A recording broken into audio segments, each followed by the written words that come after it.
Anda kembali di Kabar Pagi pemirsa, pelaku penipuan penjualan iPhone si kembar Rihanna dan Rihani kini ditahan setelah buron 1 bulan. Menurut polisi selama kabur si kembar berpindah-pindah tempat. Mau bantu, saya ketawa aja, siapa yang bilang saya dibalik, sewa Airbnb. Saat digerebek di apartemen M Town Gading Serpong, Tangerang, Banten, kembar Rihanna dan Rihani terlihat santai menjawab pertanyaan dari polisi. Bahkan mereka tertawa-tawa kecil. Menurut polisi, Rihanna dan Rihani selama diburu ternyata tidak berada jauh-jauh dari Jakarta. Mereka kerap berpindah-pindah tempat tinggal dengan menggunakan jasa penyewaan properti online Airbnb. Polisi pun mendapatkan informasi dini hari tadi bahwa si kembar Rihanna dan Rihani sedang tinggal di apartemen M Town Gading Serpong. Polisi lalu bertindak cepat karena khawatir Rihanna dan Rihani kabur lagi. Karena yang bersangkutan modusnya adalah menyewa apartemen melalui Airbnb. Pindah lagi, makanya susah ditangkap ini. Cukup licin. Ya.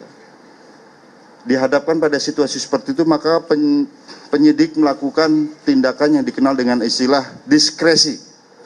Ya. Yang salah satu azasnya adalah azas nutzaklik, azas keperluan, dan dulmatik, azas tujuan.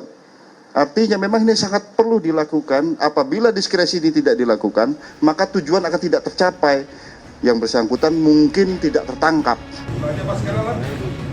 Proses penangkapan Rihanna dan Rihani ini juga didampingi keluarga mereka. Polisi menyatakan hingga saat ini mereka menerima 18 laporan kejahatan penipuan penjualan iPhone yang dilakukan si kembar. Total kerugian dari 18 pelapor tersebut mencapai 35 miliar rupiah dengan kerugian terbesar seorang korban mencapai 2,5 miliar rupiah. Menurut polisi, si kembar saat ini masih dijerat dengan pasal penipuan dan penggelapan yang dilakukan berlanjut dan Undang-Undang ITE. Namun, tidak menutup kemungkinan pasal yang dijeratkan berkembang hingga ada kemungkinan penggunaan pasal tindak pidana pencucian uang. Polisi juga menduga jumlah korban lebih dari 18 orang. Sementara itu, setelah tahu Rihanna dan Rihani ditangkap, sejumlah korban si kembar mendatangi Mapolda Metro Jaya. Mereka ditemui penyidik dan bahkan sempat bertemu dengan para tersangka. Para korban menuntut agar uang yang sudah disetorkan bisa dikembalikan. Ini satu kuliah semua. Ada yang satu tempat kerja juga waktu di Kemendak. Gitu. Jadi kita berempat teman dekatnya Rihani, Pak. Nah, kita ketipu sama Rihani. Gitu sih. Maksud kedatangan ke Polda ini ingin menemui keduanya atau ada maksud apa? Audiensi. Iya, kita mau audiensi aja sih sebenarnya, sama diskusi tadi Sama Bapak Hengki. sama Pak Hengki juga ada sedikit diskusi lah gitu. Tapi laporannya sudah. Sudah Laporan polisinya sudah.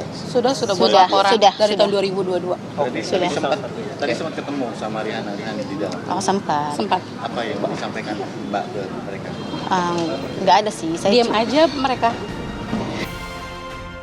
Tak hanya para reseller Rihanna Rihani yang melaporkan penipuan, polisi pun mendapati keluarga si kembar ikut melapor karena juga merasa telah ditipu. Tim TV One mengabarkan.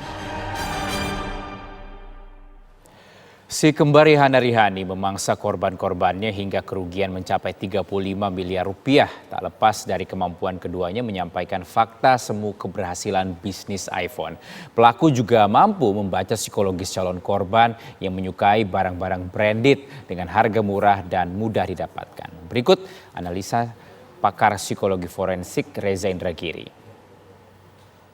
Aksi tipu-tipu semacam ini bukanlah sebuah perbuatan impulsif, bukanlah sebuah perbuatan yang tidak direncanakan, tapi justru sebaliknya. Ini merupakan sebuah kejahatan yang terorganisasi dengan baik, ada kerjasama tim yang solid, dan sekaligus kemampuan mereka membaca kelemahan psikologis para calon korban. Sayang beribu sayang, di kepala jutaan umat manusia ada bias berpikir yang diistilahkan sebagai hindsight bias. Bias berpikir ini ditandai oleh kecenderungan manusia bahwa daripada berpikir-pikir terlalu lama tentang resiko buruk, mengapa tidak secepat mungkin berpikir tentang konsekuensi positif? Dengan kata lain, manusia cenderung untuk overestimate, untuk berlebihan menilai dirinya sendiri. bahwa dalam sebuah situasi yang serba spekulatif, manusia akan yakin terhindar dari bahaya, mengatasi segala resiko, menutup segala lubang kelemahan.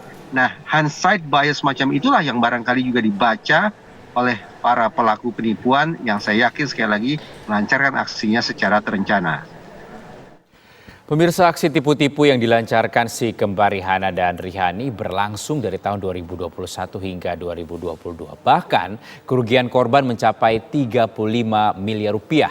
Dan berikut kronologi kasus penipuan Rihanna-Rihani yang telah berhasil diringkus. Kasus penipuan pembelian iPhone si kembar dan Rihani ini terjadi pada rentang waktu 2021 hingga 2022 dengan total kerugian mencapai 35 miliar rupiah. Sudah ada 17 laporan yang masuk ke pihak kepolisian dan juga diterima. Pada 9 Juni 2023, pemirsa, akhirnya si kembar ini ditetapkan menjadi tersangka. Dan pada 13 Juni 2023, Rihanna-Rihani ditetapkan masuk dalam daftar pencarian orang ataupun DPO. Dalam melancarkan aksinya, si kembar Rihanna-Rihani mengaku sebagai pemasok iPhone bergaransi resmi dengan menggunakan skema pembelian pemesanan awal ataupun pre-order iPhone.